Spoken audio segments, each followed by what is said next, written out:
인류의 역사에서 위대한 정보혁명의 하나로 꼽히는 금속 활자의 발명. 금속 활자 인쇄술을 발명한 민족은 바로 고려시대 우리 선조들이었습니다. 금속을 다루는데 세계적으로 가장 뛰어나지 않았나 이런 생각. 1377년 독일의 구텐베르크 42행 성서보다 무려 78년이나 앞서 인쇄한 금속 활자본 직지. 우리나라의 목판 인쇄부터 금속 활자 인쇄까지 아우르는 직지와 관련된 다양한 유물과 우리 인쇄 문화의 정교함과 우수성을 한눈에 확인할 수 있는 박물관으로 안내합니다.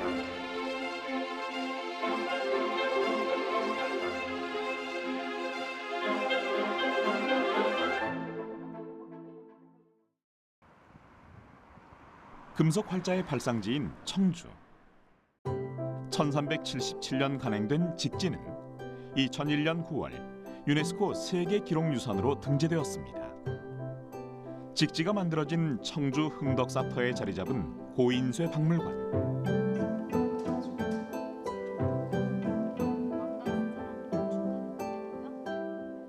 이곳을 찾는 사람들은 우리나라 인쇄술의 독창성과 우수성을 한눈에 확인할 수 있죠.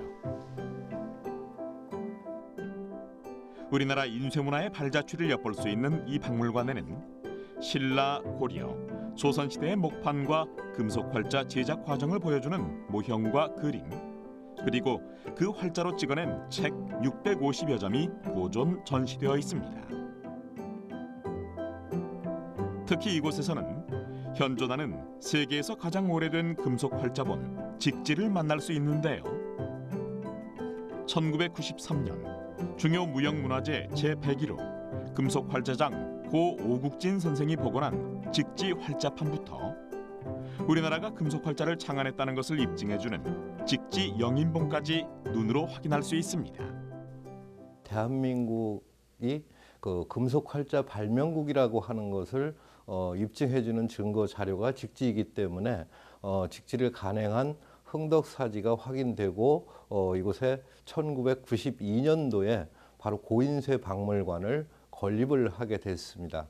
그래서 우리 고인쇄 박물관 같은 경우에는 우리나라의 목판 인쇄부터 금속 활자 인쇄까지 아우르는 우리나라 인쇄 발달사를 익힐 수 있는 교육의 장으로 지금 활용되고 있습니다. 우리나라 인쇄는 목판 인쇄에 의해 시작되었습니다. 삼국시대에 불교가 전래되면서 불교의 유통을 위한 필사가 성행하였는데 필사의 방법이 목판 인쇄로 발전하면서 많은 경전이 사찰을 중심으로 간행되었을 것으로 보입니다.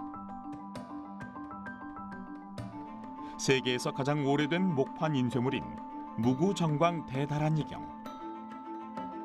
1966년 경주 불국사의 석가탑을 보수하기 위해 해체하였을 때 탑신부 제2층에 안치된 사리암 속에서 발견됐습니다.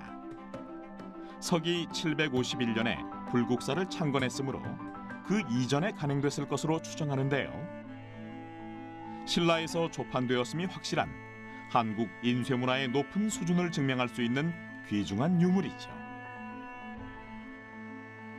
고려시대로 접어들면서 불교가 국가적 종교로 승격되자 사찰의 목판 인쇄는 더욱 활기를 띠었습니다. 특히 사찰판과 관판은 고려 전대에 걸쳐 불교와 유교의 경전은 물론 시문집, 역사서, 의학서 등 여러 분야에 걸친 책을 다양하게 생산하여 우리나라 목판 인쇄의 절정기를 이루게 하였는데요. 금속 활자보다는 사실은 목판 인쇄가 먼저 시작되었거든요. 그 세계에서 가장 오래된 목판 인쇄물 그러면 그 경주 석가탑에서 나왔던 무구정광 대다란이경이 751년 이전에 인쇄된 걸로 해서 가장 빠른 기록물로 남아 있고, 그리고 고려시대 같은 경우 고려시대 대표적인 인쇄물이라 그러면 초조대장경 그리고 교장 팔만대장경이 있습니다. 고려의 팔만대장경은 자랑스러운 목판 인쇄술을 보여주는 대표적인 문화재이자 세계 기록유산입니다. 8만여 개의 판에 8만 4천 개의 경전이 실려 있어 팔만대장경이라고 불리는데요. 몽골이 고려를 침입하자 부처의 힘으로 몽골군을 물리치기 위해 만든 대장경으로 1251년에 완성됐습니다. 이렇게 만들어진 대장경판의 훼손을 막기 위해서 보관할 수 있는 건축물을 따로 만들었는데요. 자연과 과학을 완벽하게 활용한 해인사의 장경판전 덕분에 대장경이 오늘날까지 온전한 모습으로 보관될 수 있었습니다. 고려시대 초기인 1007년에 개성 총지사에서 간행된 소형 목판 보협인 다란이경. 이 다란이경에는 부처님이 무구묘광의 집으로 공양받기 위해 인도되는 장면을 새긴 판화가 있는데 현존하는 한국 판화로서는 가장 오래된 것이죠. 하지만 목판 인쇄는 한계가 있었습니다. 팔만대장경의 경우 목판을 오래 보관하기 위한 과학기술의 사용으로 잘 보존할 수 있었지만 다른 목판들은 보관이 쉽지 않았습니다. 이러한 목판 인쇄의 많은 문제점을 보완한 것이 바로 금속 활자인데요. 금속으로 만들어졌기 때문에 보관도 영구적이었고 한 글자씩 금속 활자 본을 만들어 그것을 조합하여 문장을 만들 수 있었기 때문에 목판 인쇄처럼 굳이 한 판을 다 만들어내지 않아도 되었습니다. 현존하는 세계 최고의 금속 활자로 인쇄된 직지. 본 이름은 백운화상 초록불조 직지 심체 요절입니다. 이 책은 독일 구텐베르크가 최초로 인쇄했던 42행 성서보다 무려 78년이나 앞선 것입니다. 하지만 직지는 구한말 초대 주한 프랑스 공사를 지낸 콜랭드 플랑시에 의해 프랑스로 건너가게 됐고 그 후 오랫동안 프랑스 국립도서관에 보관되어 있습니다. 책이 이제 전 세계적으로 알려지게 된 것은 1972년도였습니다. 1972년도가 유네스코에서 정한 세계 도서의 해였기 때문에 그 프랑스 국립도서관에서 그걸 기념하기 위해서 책이라는 제목으로 전시회가 열렸고 이때 이제 전시되면서 유럽 사람들이 깜짝 놀라게 됐던 거죠. 그래서 저희도 이것을 가지고 연구를 하고 하다가 그 흥덕사지가 확인되면서 바로 이제 박물관까지 세우는 그러한 결과를 낳았습니다. 안타까운 것은 우리 선조들의 찬란한 금속 활자 기술을 확인할 수 있는 직지의 원본이 여전히 프랑스에 있다는 것인데요. 하지만 올해 복원 사업에 나선 직지가 철저한 고증을 거쳐 다시 태어났습니다. 638년 만에 부활한 직지는 상하권 모두 당시 금속 활자를 제작했던 밀랍 주조 방식으로 복원됐는데요. 하권의 경우 영인본을 그대로 재현했고 원본이 없는 상권은 금속 활자본보다 1년 뒤 인쇄된 목판본을 참고했습니다.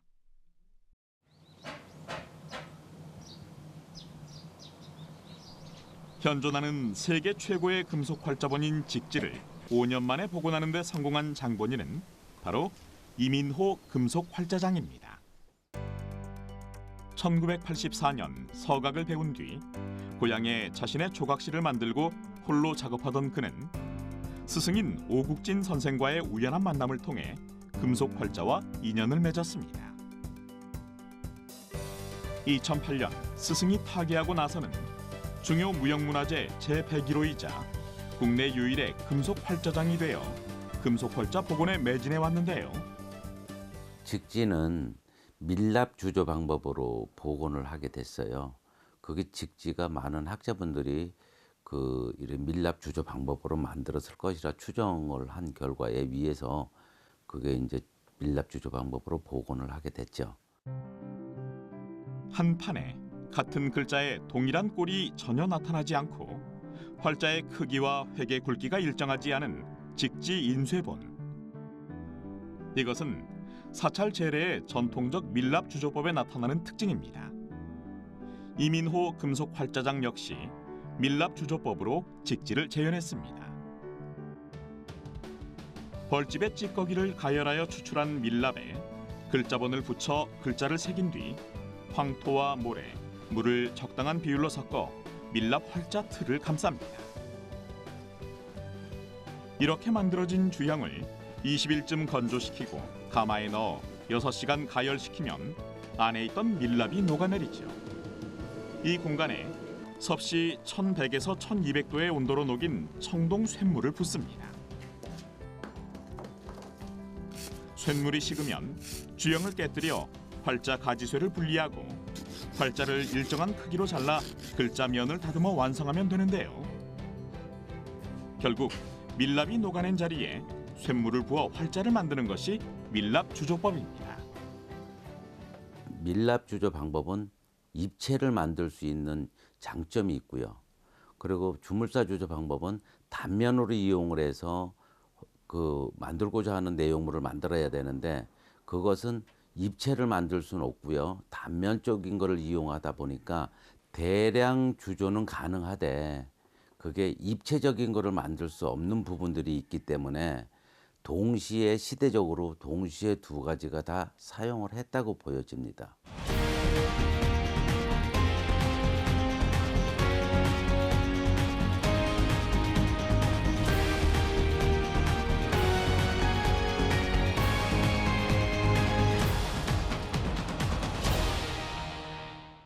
그럼 이제 주물사 주조법에 대해서 알아보죠. 주물사 주조법이란 나무에 글자를 새겨 어미자를 만들고 주물사에 거푸집을 만들어 그 사이에 쇳물을 부어 활자를 만드는 방법인데요.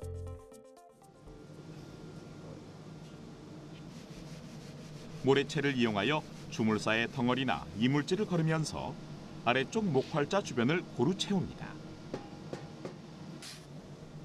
이때 주물사는 뜨거운 쇳물 주입 시 발생되는 열에 잘 견디고 가스 배출이 용이하며 목활자를 드러내도 형체가 유지되고 주조된 후 활자와 서로 분리가 쉬워야 하는 것이 조건이죠.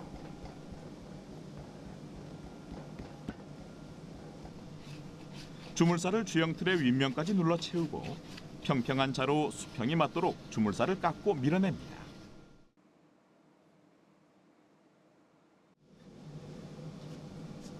주물사 채우기를 끝낸 아래틀을 뒤집고 탕구 부분에 주물사를 보충하고 메워서 탕도에 쇳물이 쉽게 들어가도록 형체를 만들고 단단하게 눌러 변형이 되지 않도록 하는데요.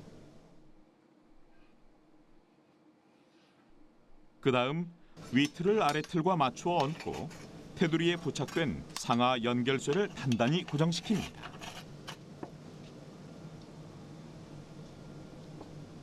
아래틀과 똑같이 모래채로 주물사를 걸러 채우고 윗틀의 공간에 주물사가 반쯤 채워지면 다지개로 고루 두드려 단단하게 메웁니다. 이 과정이 진행됨과 동시에 활자에 쓰일 구리, 주석 등을 도가니에서 녹이면서 주형틀에 부을 준비를 하는데요. 윗틀의 상단부까지 주물사가 차면 곧은 자로 평평하게 수평을 맞춥니다. 그 다음 연결된 아래 위 틀을 분리시키는데요. 단면에 나타난 목활자의 뒷면을 보고 주형 속으로 쇳물이 흘러들어가는 통로인 탕도의 길이와 굵기를 결정한 후 조각도로 주물사를 파냅니다. 주물이 들어갈 수 있는 길을 만든다고요. 그 지금은 아무 데도 들어갈 수가 없잖아요. 꽉 막혀 있잖아. 그러니까 들어갈 수 있는 길을 만든다고요. 한 땀 한 땀 조심스럽게 쇳물이 흘러들어가는 통로를 내기 시작하는 이민호 금속 활자장. 장인의 숨결과 정신을 담아 작업에 몰두하는 그의 모습에서 금속 활자의 전통을 이어가는 사명감을 엿볼 수 있었는데요. 어미자를 가볍게 두드리면서 어미자 뒷면을 송곳등으로 가볍게 찍어 수직으로 드러냅니다. 지금 이게 그 어미자가 들어있죠. 그 어미자를 이제 다 꺼잡아내야 모래 속에 글씨가 이렇게 자역이 다 남아있죠.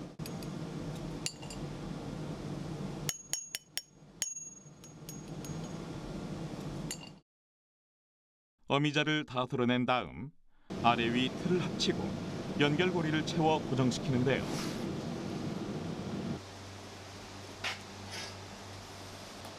쇳물이 다 준비되면 경사지게 고정시킨 주형 틀에 쇳물을 붓습니다. 이때 쇳물의 온도는 섭씨 1200도 정도이며 납, 아연, 황 등의 성분은 쇳물 붓기 5분 전쯤에 넣습니다.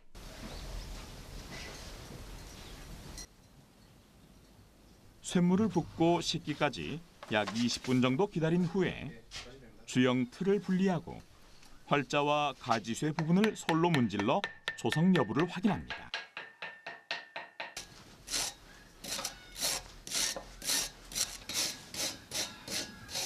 이렇게 정성스러운 과정을 거쳐 주물된 활자는 무엇일까요?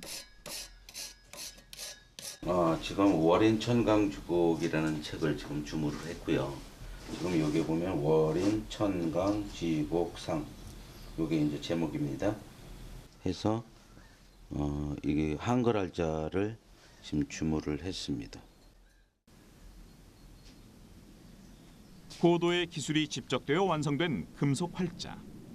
쇠와 불, 흙, 그리고 인내의 시간이 빚어낸 예술 그 자체라 할 수 있겠죠. 우리나라는 이런 금속을 다루는데 세계적으로 가장 뛰어나지 않았나 이렇게 생각을 하고요. 그래서 우리는 금속 활자를 통해서 인쇄 문화를 발전을 시켜서 이제는 이 지금의 이렇게 단단한 우리나라가 됐다고 좀 보여지고요. 물론 인쇄 문화는 중국이 먼저 시작을 했죠.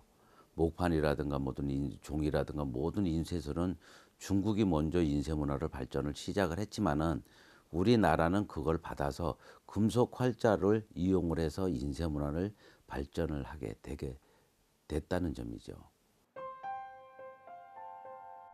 조선시대 활자 인쇄에는 엄격한 규칙이 적용되어 우리나라 관청의 활자본에는 오자와 탈자가 없고 인쇄가 정교했습니다.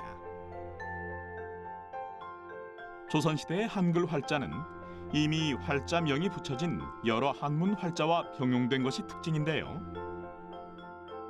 조선시대의 최초로 주조한 금속 활자는 태종이 1403년에 동으로 만든 계미자입니다. 이것은 활자가 밀랍에 잘 꽂힐 수 있도록 그 끝을 송곳처럼 뾰족하게 만든 것이 특징이지만 활자의 크기와 모양이 고르지 않아 인쇄 도중 자주 활자가 움직여서 하루의 인쇄량이 몇 장에 지나지 않았죠. 조선 세종이 1449년에 지은 불교 찬가 월인 천강지곡. 한문 활자와 한글 활자가 병용된 것이 특징으로 월인 천강지곡의 한글을 찍기 위하여 최초로 한글 활자를 주조하였습니다. 조선시대는 금속 활자 인쇄와 목판 인쇄가 함께 이루어졌습니다. 목판 인쇄는 판각하는 데 비용이 많이 들고 시일이 많이 걸리지만 한번 새겨 놓으면 언제라도 소요량을 자유롭게 찍어서 널리 펴낼 수 있으므로 조선 전대에 걸쳐 꾸준히 많이 사용되었죠. 19세기 말 낙활자 인쇄 기술이 도입되면서 우리나라의 인쇄 문화는 새로운 전환기를 맞이합니다. 예로부터 지식 정보를 중요하게 여겼던 우리 민족은 새롭게 들여온 납활자 인쇄 기술을 민족 계몽의 중요한 수단으로 활용했죠.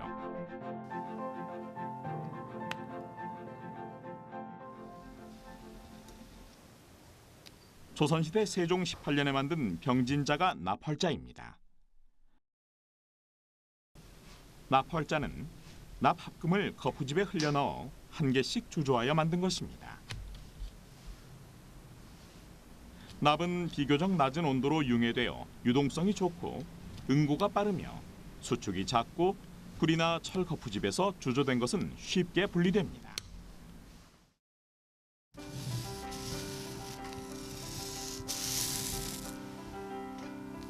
여기 근현대 인쇄 전시관에서는 납활자의 인쇄 기술을 이용해 누구나 원하는 글자를 조판하여 인쇄해 볼 수 있습니다.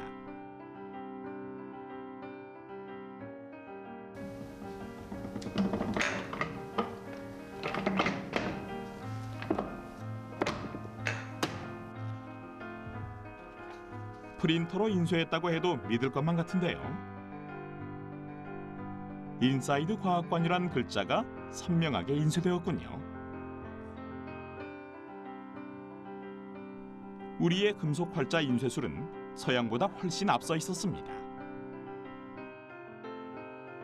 1455년 인쇄된 서양 최초의 금속 활자 인쇄본 구텐베르크의 42행 성서.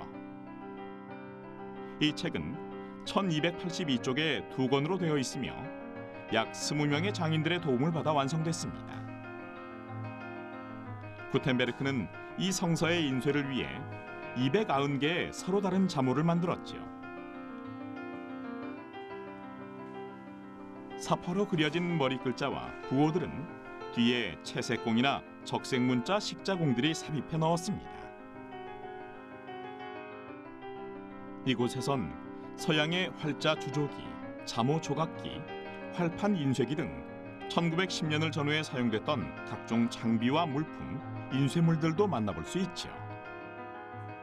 이곳을 쭉 둘러보다 보면 우리 선조들의 지혜와 위대함에 감탄이 절로 나오는데요.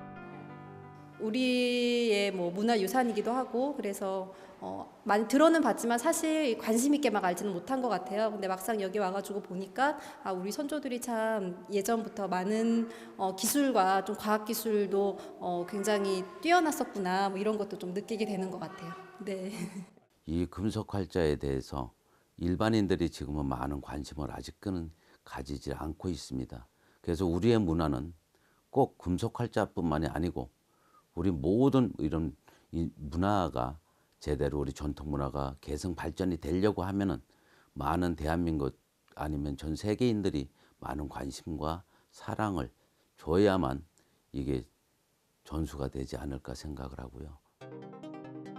인류의 역사는 4차에 걸친 지식정보 혁명을 통해서 발전했습니다. 첫 번째는 서로의 약속된 몸짓이나 소리 등을 통해 정보를 전달했고, 두 번째는 문자나 각종 부호를 사용한 기록을 통해 정보를 전달했습니다. 세 번째는 금속 활자를 발명하여 책을 간행함으로써 대량의 정보 전달이 가능해졌고, 마지막은 컴퓨터의 발명으로 대량 검색이 가능한 정보를 전달하게 되었습니다.